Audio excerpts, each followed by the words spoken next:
The Great Hall of the Galactic Council was bigger than any building on Earth. Captain Jake Harrison sat in the small section made for visitors, watching the alien beings argue about his home planet. The ceiling stretched so high that clouds formed near the top, and the walls were made of some kind of crystal that changed colors as the aliens spoke. Jake kept his face calm, but inside he was angry. These creatures had been talking about Earth for 3 hours, and none of it was good. The Vorthans looked like walking diamonds, their bodies made of clear crystal that sparkled in the light. Their leader, Ambassador Zefter, was the loudest voice in the room. "These humans are nothing more than children playing with fire," Zefter said. His voice came through a small device that turned his alien words into English. "They have been traveling between stars for only 50 years. We have ruled space for over 10,000 years. The Nethrix delegates floated in their glass containers, filled with orange gas.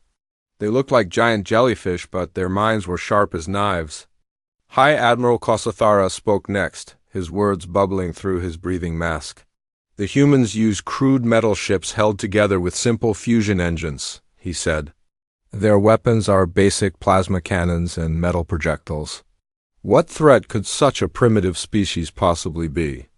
Jake wanted to stand up and tell them they were wrong, but he had orders to stay quiet. Dr. Lisa Carter sat beside him, her hands folded in her lap. She looked calm, but Jake could see the small smile at the corner of her mouth. Lisa knew something. The aliens did not. The Colliery delegation was the strangest of all. They looked like a group of insects, but they all shared one mind. When one spoke, they all moved their mouths at the same time. It was creepy, but Jake had learned not to stare. "We have examined their technology," the Colliery said in perfect unison. "Their fastest ships can barely reach half the speed of our slowest cargo vessels. Their weapons cannot penetrate our basic shields. Their entire military could not defeat a single one of our patrol fleets." More laughter echoed through the hall. The other alien species joined in, their various sounds of amusement mixing together. The Zephyrians chirped like birds, while the Mordani made deep rumbling sounds. To them, humanity was a joke. Jake remembered the first time he had seen these aliens. It was 5 years ago when their ships had appeared near Earth. They had been polite but distant, like adults talking to children. They had given humanity basic space travel improvements and then left, saying they would return when humans were ready to join the galactic community. Now, after years of preparation, Earth had finally asked to join the Galactic Council. The response was not what anyone had hoped for. "Let us be clear about the requirements," Zefter continued. "To join this council, a species must demonstrate advanced technology, the ability to defend themselves, and something valuable to offer the galactic community. Humans have none of these things." Dr. Carter finally spoke up. "Ambassador Zefter, we believe humanity has much to offer. Our scientists have made discoveries that could benefit all species." The crystal alien turned toward her, his faceted head catching the light. "What discoveries? Your people have barely learned to split atoms efficiently. You still use chemical rockets for most of your space travel. Your computers are massive machines that take up entire rooms." "We have been studying dark matter," Lisa said quietly. The hall fell silent for a moment, then exploded in laughter again. Even the normally serious Colliery seemed amused. "Dark matter?" Kosathara's voice bubbled with humor. "The invisible substance that makes up most of the universe? Every species has tried to understand dark matter. It cannot be seen, touched, or used. It is the greatest mystery in space. And it will remain a mystery," Zefter added. "If civilizations thousands of years older than yours cannot unlock its secrets, what makes you think your primitive species can?" Jake watched Lisa's face carefully. She was still smiling that small smile, the one that meant she knew something important. He had seen that look before, back when she had been working on the secret project that had kept her away from home for 2 years. The voting began. One by one, each species cast their decision. The Vorthans voted no. The Nethrix voted no. The Colliery voted no. Even the smaller species that rarely spoke up voted against humanity. It was unanimous. The motion to accept humanity into the Galactic Council is denied, Zephyr announced. Earth will remain in the Outer Rim territories, unprotected by Council law and unrepresented in galactic affairs. What that meant was simple. Any species could attack human colonies, steal human resources, or enslave human beings, and the Council would not care. Earth was on its own. As the session ended, Jake stood up with Lisa. The alien delegates were already talking among themselves, laughing and joking about the primitive humans who thought they could understand dark matter. "Are you disappointed?" Lisa asked as they walked toward the exit. Jake shook his head. "No, I expected this. They think we're weak and stupid." "Let them think that." "Good," Lisa said. "Because in about 3 months, they're going to learn just how wrong they are." They reached the shuttle bay where their small Earth vessel waited. It looked pathetic next to the massive alien ships, just as the aliens had said. But Jake knew something they did not. Hidden in secret bases throughout human space, a new type of ship was being built. Ships that used the very dark matter the aliens said was impossible to control. As their shuttle lifted off from the Council station, Jake looked back at the huge structure. Soon, very soon, these arrogant aliens would discover that humanity was not as primitive as they believed.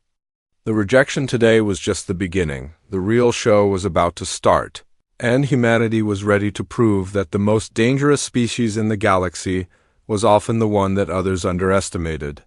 The aliens thought they knew everything about space and technology, but they were about to learn that there was still much they did not understand, and humanity was going to be their teacher.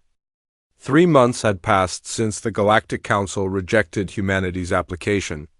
Commander Ben Davis stood on the bridge of the UES Phantom, watching the stars through the main screen. But this was not like any human ship the aliens had ever seen. The Phantom was completely black, darker than space itself. Its hull seemed to eat light instead of reflecting it. No alien sensor could detect it, no scanner could find it. The ship existed in normal space, but it was connected to something else, something the aliens had never learned to use. "Commander," called Lieutenant Amy Foster from her station. "We have a target, Colliery Raider Group, 15 ships. They're heading toward the human colony on Kepler 442b. Ben nodded. The Colliery had been the worst enemies of humanity since the Council rejection. They attacked human cargo ships, raided colonies, and took prisoners as slaves. They thought humans were too weak to fight back. They were wrong. "Distance to target?" Ben asked. 200,000 kilometers in closing, Amy replied. "They'll reach the colony in 30 minutes. "Signal the fleet," Ben ordered. "All ships, prepare for dark matter engagement." Around the Phantom, space seemed to ripple. 12 more ships appeared out of nowhere, each one as dark and impossible as the first. The human dark matter fleet had been hunting raiders for weeks, and the aliens still had no idea what was destroying their ships. The Colliery vessels were typical of their kind. They looked like giant metal insects covered in weapons and armor. The lead ship was 3 times bigger than the Phantom, with enough firepower to destroy a small moon. The Colliery believed in overwhelming force. "They're scanning for us," reported Lieutenant Carl Brooks from the sensor station. "Their equipment shows empty space." "They have no idea we're here," Ben smiled grimly.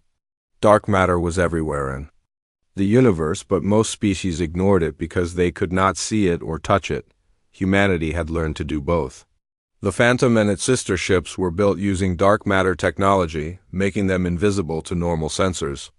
"Amy, target their command ship," Ben ordered. "We'll start with the big one." The Phantom's main weapon was unlike anything else in the galaxy. Instead of firing energy or metal projectiles, it fired concentrated dark matter particles. The beam was completely invisible, but when it hit a target, the results were devastating. The Colliery command ship simply exploded. One moment it was there, the next it was the expanding cloud of debris. The other alien ships spun around in confusion, trying to find their attacker. "Ghost Squadron, engage at will," Ben commanded. The battle lasted 5 minutes. The Colliery ships fired in all directions, their weapons lighting up space with bright flashes. But they were shooting at empty space. The human ships moved like ghosts, appearing long enough to fire and then vanishing again. When it was over, 15 colliery ships had been destroyed. The human fleet had not taken a single hit. "Any survivors?" Ben asked. "Negative, sir," Amy reported. "Complete destruction of all enemy vessels." This was the 7th pirate fleet that had mysteriously disappeared in the past month. The Galactic Council was starting to notice, but they had no idea what was causing it. Back on Earth, President Helen Parker sat in her office, reading reports from the secret fleet. General Chris Morgan stood beside her, his face serious. "The dark matter ships are performing better than we hoped," Helen said. "But we can't keep this secret much longer. The aliens are getting suspicious." "Let them be suspicious," Chris replied. "They had their chance to treat us as equals. Now they'll learn what happens when you underestimate humanity." Dr. Lisa Carter entered the room, carrying a data tablet. "The latest test results are in. We can now build dark matter ships 3 times faster than before. The new factory on Mars is producing components around the clock." Helen stood up and walked to the window. She could see the lights of Washington, D.C. below, but her mind was on the stars. Somewhere out there, human ships were protecting colonies that the Galactic Council had refused to defend. "How many ships do we have now?" she asked. 53 operational vessels," Lisa replied, "with more being completed every week. The aliens think we have maybe 200 traditional ships. They have no idea we're building an entirely new type of fleet." The plan was simple but effective. Let the aliens think humanity was weak and helpless. Meanwhile, build a fleet of ships that could defeat any opponent. When the time came to reveal the truth, the galaxy would have no choice but to accept humanity as an equal. Commander Davis received new orders that evening. His fleet was to investigate reports of a Vorthan military base that had been raiding human shipping lanes. The crystal aliens thought they were untouchable because of their advanced shields and weapons. They were about to learn otherwise. The Vorthan base was built into an asteroid, heavily armed and defended. Intelligence reports showed at least 50 ships stationed there, including 2 massive dreadnoughts. It was the kind of target that would require a full human battle. Fleet to destroy using conventional weapons, the Phantom and its sister ships approached the base in complete silence. The Vorthan sensors showed nothing but empty space. "Commander," Amy reported, "the base is launching fighters. 60 small craft, heading toward the human convoy that's still 2 hours away." Ben made his decision. "All ships converge on the base. We end this now." The attack began without warning. Dark matter weapons struck the asteroid base from all sides, punching through shields that had never been penetrated before. The Vorthan fighters turned back in panic, but they could not find their attackers. Within minutes, the base was in ruins. The dreadnoughts, pride of the Vorthan fleet, were nothing but glowing debris. The smaller ships tried to escape, but the human fleet was faster and more maneuverable. When the battle ended, the entire Vorthan force had been destroyed. The human convoy arrived to find only wreckage and confused distress signals. News of the base's destruction spread quickly through the galaxy. The Vorthans accused other species of attacking them, but no one had ships powerful enough to destroy such a well-defended position. The mystery was becoming impossible to ignore. In the Galactic Council chambers, emergency sessions were called. The aliens were frightened and confused. Their most powerful bases and fleets were being destroyed by an unknown enemy. "We need to find out who is doing this," Zephyr declared. "No species in the galaxy has this kind of technology." But they were looking in the wrong direction. They were searching for advanced aliens with super weapons, not the primitive humans they had rejected months before. Commander Davis and his fleet continued their work, protecting human space and destroying any threat that appeared. The dark matter ships were invisible, unstoppable, and completely beyond the understanding of the galactic powers. Soon, humanity would be ready to reveal the truth. When that day came, the galaxy would never be the same. The emergency session of the Galactic Council had been called for the first time in 300 years. Ambassador Zephyr's crystal body flickered with nervous energy as he looked around the Great Hall. Every major species in the galaxy had sent representatives, and their faces showed the same emotion, fear. In the past 3 months, Zephyr announced, we have lost over 400 ships to an unknown enemy. Our most powerful fleets have been destroyed without managing to fire a single shot in return. High Admiral Kosathara floated in his gas-filled container, his jellyfish-like body pulsing with agitation. The attacks are impossible to predict. Our ships simply vanish from space, leaving nothing but debris. Our sensors detect no enemy vessels. No weapon signatures, nothing. The Colliery delegation spoke in their eerie unison. We have analyzed the wreckage from 17 different battles. The damage patterns are unlike anything we have ever seen. The weapons appear to fire from empty space.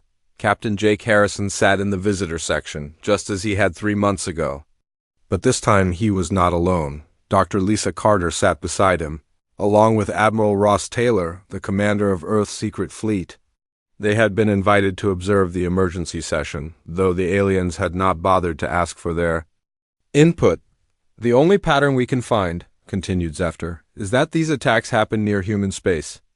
But our intelligence shows that humanity possesses no more than 200 vessels, all of known design and limited capability. Murmurs filled the hall. The Zephyrians chirped nervously while the Mordani made low, rumbling sounds. The idea that humans might be responsible was clearly ridiculous to them. Perhaps, suggested a Nethrix delegate, the humans are being protected by some unknown species. A secret ally that we have not yet discovered. More discussion followed. The aliens considered every possibility except the truth. They talked about secret weapons, hidden species, and ancient technologies, but none of them thought that the primitive humans might be responsible. Jake looked at Lisa, who nodded slightly. It was time. Jake stood up slowly. The massive hall fell, silent as all eyes turned toward him. He walked down the steps to the center of the chamber, his footsteps echoing in the enormous space. You want to know who has been destroying your fleets? Jake said, his voice carrying clearly through the translation systems. You want to know about these mysterious weapons that fire from empty space? Zephyr-S crystal form flashed with irritation. Captain Harrison, you are here as an observer only. The Council did not ask for human input. No, you didn't, Jake replied. But you're going to get it anyway. He pulled out a small device and placed it on the floor. The device projected a hologram that filled the center of the chamber. The image showed a ship unlike anything the aliens had ever seen, completely black, seeming to absorb light itself. This is the UES Phantom, Jake announced. One of humanity's dark matter warships. The hall erupted in surprised voices. The aliens had never seen such a vessel, and its design was completely alien to their understanding of space travel. Impossible, Zephyr declared. No species has ever successfully manipulated dark matter. It is the greatest mystery in the universe. Dr. Lisa Carter joined Jake in the center of the chamber. Dark matter makes up 85% of everything that exists, she said calmly. You've spent thousands of years learning to use normal matter, energy, and space-time. But you never thought to study what was hiding in plain sight. The hologram changed, showing technical diagrams of the dark matter engine. The aliens leaned forward, trying to understand what they were seeing. Your sensors cannot detect our ships, because they exist partially outside normal space, Lisa continued. Your weapons cannot target them because they phase between dimensions. Your shields cannot stop them because our weapons use dark matter itself. Admiral Taylor stepped forward. The Colliery fleet that attacked our colony on Kepler 442b? We destroyed. The Vorthan base that was raiding our shipping lanes? We destroyed it. Every pirate fleet that has vanished in the past 3 months? We destroyed them all. The silence in the hall was complete. The aliens stared at the humans with expressions of shock and disbelief. You're claiming that humans, the species we rejected as primitive, have developed technology that is beyond our understanding? Kosathara's voice bubbled with confusion. Not claiming, Jake said. Proving. The hologram changed again. This time it showed actual battle footage from the Phantom's cameras. The aliens watched in horror as their most powerful ships were destroyed by weapons they could not see or understand. The Colliery spoke in their unified voice. But for once they did not sound confident. This is impossible. How long have you possessed this technology? We've been working on it for 5 years, Lisa replied. Ever since we first met galactic civilization, we knew we needed something to defend ourselves. You made it clear that humans were not welcome in your community. Zephyr's crystal body dimmed with what might have been fear. How many of these vessels do you have? Jake smiled, but it was not a friendly expression. Enough. The truth was that humanity now had over 70 dark matter ships, with more being built every week. The aliens had no idea how large the human fleet had become. And Jake was not about to tell them. What do you want? Asked a Zephyrian delegate, his bird-like voice shaking.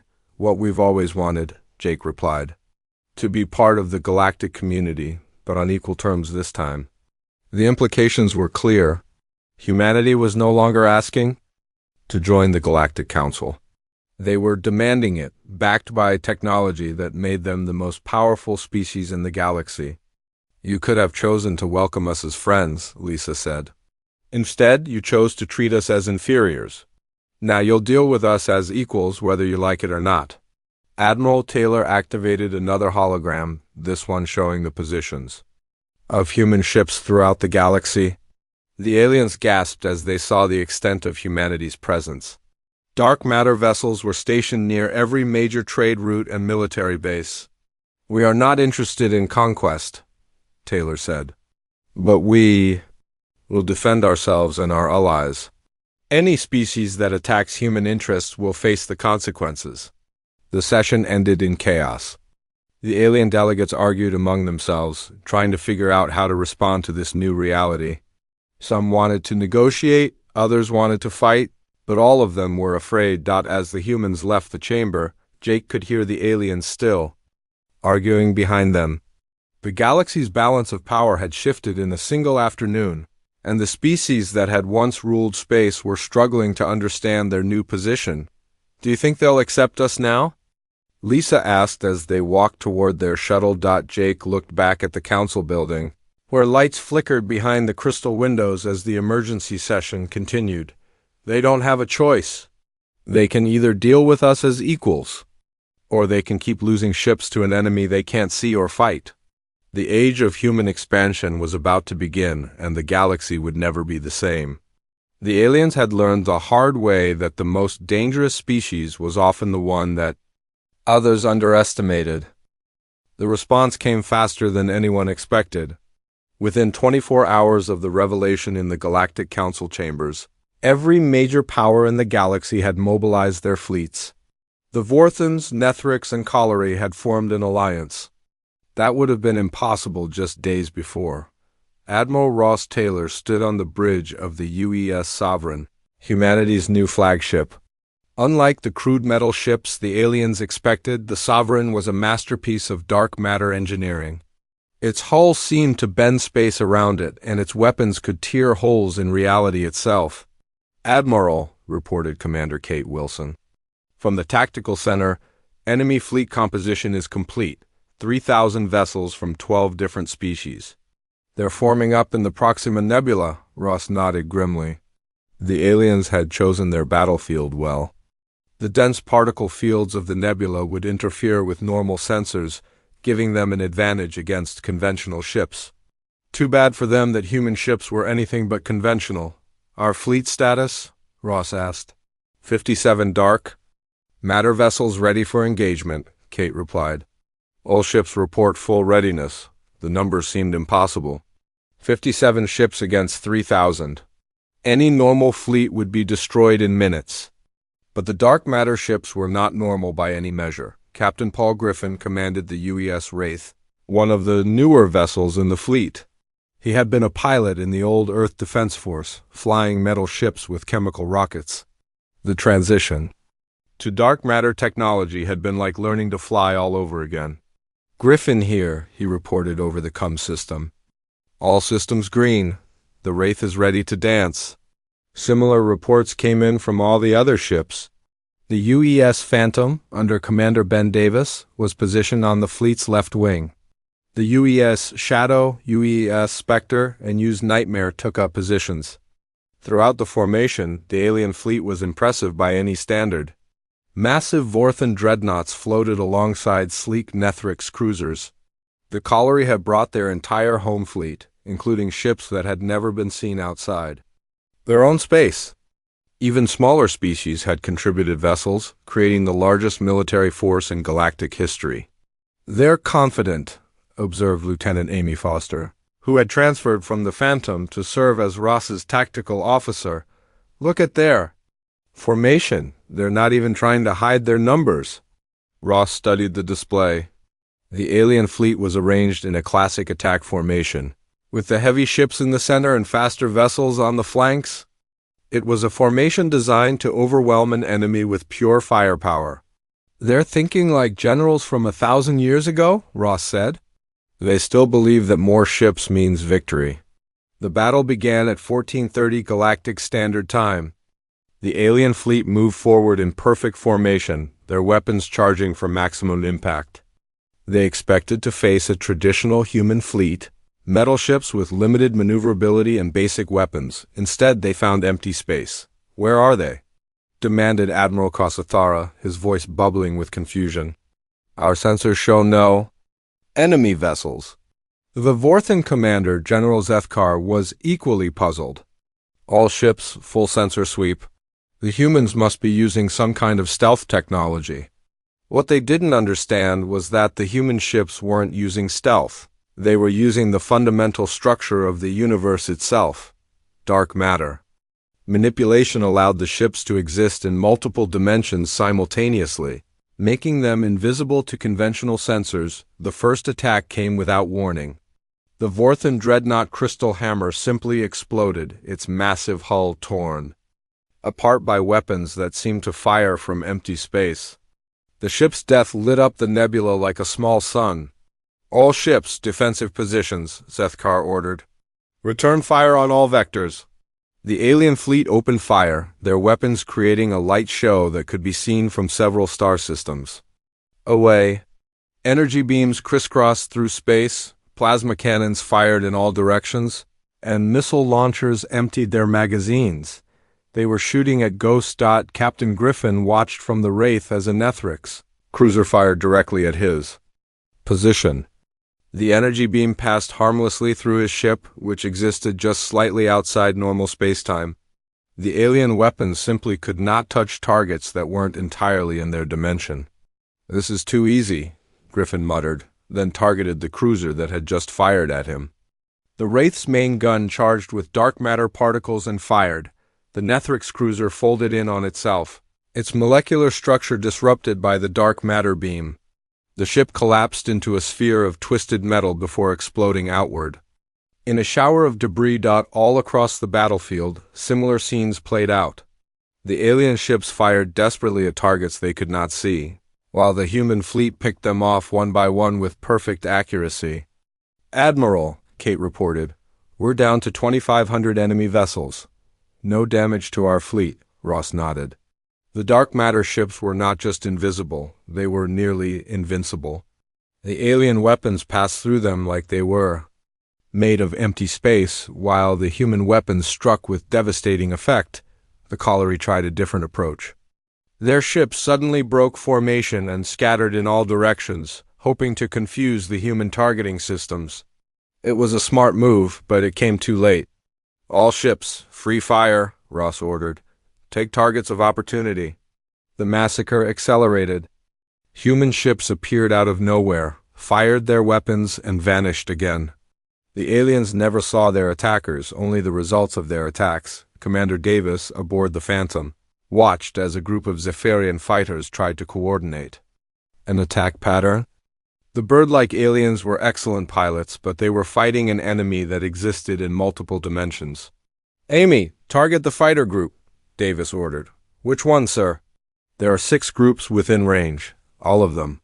The Phantom's weapons had been upgraded since the early raids. Instead of single-target dark matter beams, The ship now carried area effect weapons that could destroy multiple targets simultaneously. The fighter group simply vanished.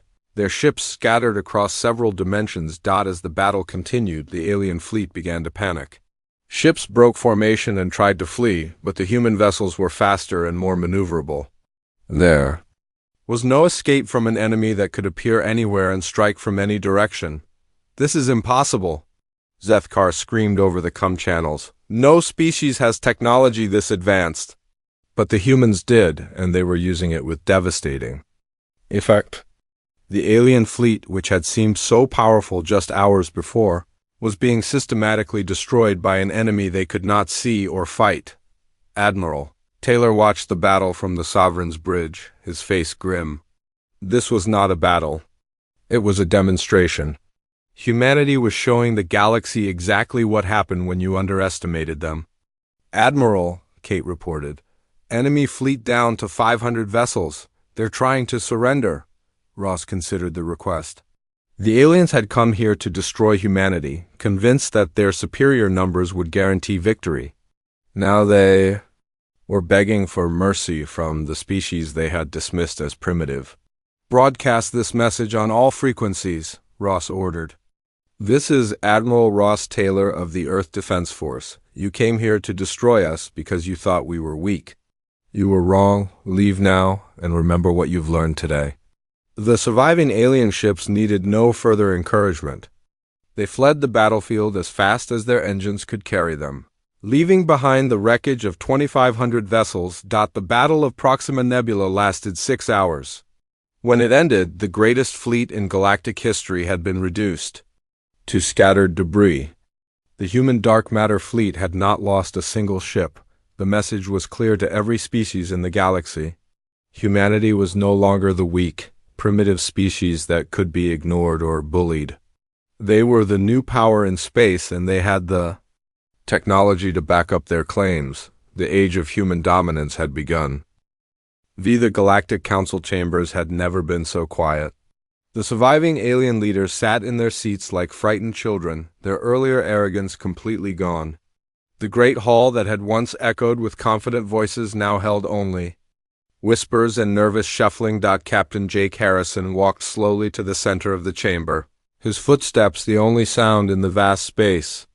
Behind him, holographic displays showed the wreckage of the alien fleet, scattered across the Proxima Nebula like broken toys. 6 hours, Jake said, his voice carrying easily through the silent hall. That's how long it took 57 human ships to destroy the largest fleet in galactic history. Ambassador Defter's crystal body had lost its bright shine. The proud Vorthan leader now looked gray and dull, like a stone pulled from a riverbed. When he spoke, his voice was barely above a whisper. "What do you want from us?" "President Helen." Parker stepped forward, her small human form somehow commanding the attention of beings 3 times her size. "We want what we've always wanted. To be part of the galactic community, but this time we'll be treated as equals." The terms were simple but not negotiable. Humanity would receive full membership in the Galactic Council, with veto power over any decisions that affected human space. The pirate raids that had plagued human colonies would end immediately, and reparations would be paid for the damage already done. "And in return?" asked High Admiral Kosathara, his voice bubbling with defeat. Dr. Lisa Carter activated a new series of displays. Instead of showing weapons and warships, these holograms showed peaceful applications of dark matter technology. Power generators that could provide unlimited clean energy. Medical scanners that could see inside living bodies without harmful radiation. Space drives that could cross the galaxy in days instead of months. "We're not interested in conquest," Lisa explained. "Dark matter manipulation can change life for every species in the galaxy. Better medicine, unlimited energy, faster travel. We're willing to share this knowledge with species that choose to work with us." The offer was generous, but the threat behind it was clear. The UES Sovereign and its sister ships continued their patrols throughout the galaxy, invisible reminders that humanity's patience had limits. General Chris Morgan addressed the assembled delegates. "For too long, this galaxy has been ruled by those who believe that might makes right. Species attacked each other for resources, enslaved weaker civilizations, and ignored the suffering of others. That ends now. The Colliery delegation tried to object. You cannot simply change thousands of years of galactic law because you have superior weapons. Jake turned to face them, his expression hard. We're not changing the law. We're enforcing it. The Galactic Council Charter says that all species should be treated with respect and dignity. When did you last follow that rule? The insect-like aliens fell silent. They had been among the worst offenders, treating other species as resources, to be exploited rather than equals to be respected. The human fleet will patrol all major trade routes, Admiral Ross Taylor announced. Any ship that attacks civilian vessels will be destroyed. Any species that enslaves others will face consequences. Any government that refuses to follow basic standards of decent behavior will be removed. The aliens exchanged worried glances. They were used to being the ones making threats, not receiving them.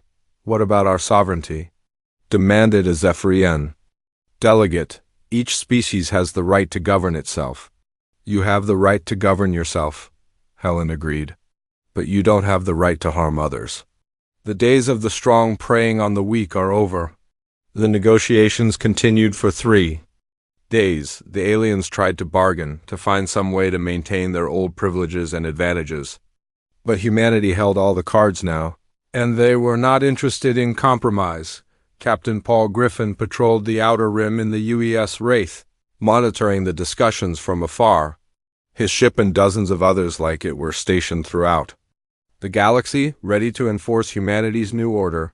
Captain, reported his tactical officer, we're receiving a distress signal from the Centauri system. A merchant vessel is under attack by pirates. Griffin smiled grimly. Set course for Centauri, maximum dark matter drive.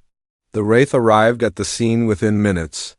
3 pirate ships were attacking a defenseless cargo vessel, their crews expecting an easy victory. They had no idea that the rules of space had changed. The pirates never saw their attacker. Their ships simply exploded one by one, destroyed by weapons they could not detect or defend against. The cargo vessel was saved, its crew grateful too. The mysterious protectors they could not see. Similar scenes played out across the galaxy. Pirates found their bases destroyed overnight. Slave ships vanished without a trace. Corrupt officials discovered that their crimes had consequences. The galaxy was learning that humanity's idea of justice was swift and final, back in the council chambers. The final agreements were being signed. Each species had to formally recognize humanity's new status and agree to the new laws that would govern galactic society. The process was slow and painful for the aliens, but they had no choice. The Vorthan Empire agrees to these terms, Zephyr announced, his crystal form flickering with resignation. It was the first time in their species' history that they had been forced to accept someone else's conditions. One by one, the other species followed. The Nethrix, the Colliery, the Zephyrians, and dozens of smaller civilizations all signed the new Galactic Charter. The document established basic rights for all species and created enforcement mechanisms that humanity would control. Dr. Carter began the process of sharing dark matter technology with the more cooperative species. The first recipients were the Andrali, a peaceful race that had always opposed slavery and piracy. Within weeks, their ships were equipped with dark matter sensors, allowing them to detect human vessels for the first time. "It's beautiful," whispered Commander Yethra. The first alien to see a human dark matter ship with properly calibrated sensors. The Use Phantom appeared on her screens like a ghostly outline, its hull shimmering between dimensions. Commander Davis, still aboard the Phantom, welcomed the Andrali delegation with a tour of his ship. The aliens were amazed by the technology, but more impressed by the crew's professionalism and dedication. "Your people have created something wonderful," Yethra told Davis, "but you use it wisely. Many species would have conquered the galaxy by now." Davis nodded. "Conquest was never our goal. We just wanted to be left alone to grow and explore. When that wasn't possible, we chose to change the rules instead." The transformation of galactic society took months, but the results were dramatic. Trade routes that had been plagued by pirates for centuries became safe overnight. Species that had been enslaved for generations found themselves free. Wars that had raged for decades ended as both sides realized they could no longer fight without consequences. Not everyone was happy with the changes. The hegemony of Torvak, a militant species from the galactic core, refused to accept the new order. They launched a surprise attack on a human colony, expecting to prove that the dark matter fleet was not invincible. The response was swift and devastating. Admiral Taylor personally led a strike force to the Torvak homeworld, his ships appearing directly above their capital city. The aliens had never seen anything like it, dozens of dark matter vessels materializing from empty space like avenging angels. "This is Admiral Taylor of the Earth Defense Force," his voice boomed through every communication system on the planet. "You attacked our people, you broke the new laws. You have 1 hour to surrender your government and submit to galactic justice." The Torvak military tried to fight back, but their weapons could not touch the human ships. Their most advanced missiles passed harmlessly through the dark matter hulls, while their energy weapons struck nothing but empty space. The hour passed quickly. When it ended, the Torvak government was in ruins, their military scattered, and their people under the protection of the new galactic order. It was the last major act of defiance against humanity's leadership. As the first year of the new order ended, Jake Harrison stood once again in the council chambers. But this time he was not a visitor. He was Earth's representative to the Galactic Council, with full voting rights and the power to shape the future of civilization. "The galaxy is changing," he told the assembled delegates. "Trade is up by 300%. Piracy is down by 95%. The number of species living in slavery has dropped to 0 for the first time in recorded history." The aliens listened quietly. Many of them had fought against these changes, but they could not argue with the results. Life was better for most species under human protection than it had ever been under the old system. "We are not your rulers," Jake continued. "We are your partners. But we will not allow the galaxy to return to the chaos and suffering of the past. The strong will no longer prey on the weak. The advanced will no longer ignore the primitive. Every species will have the chance to grow and prosper." President Parker joined him at the podium.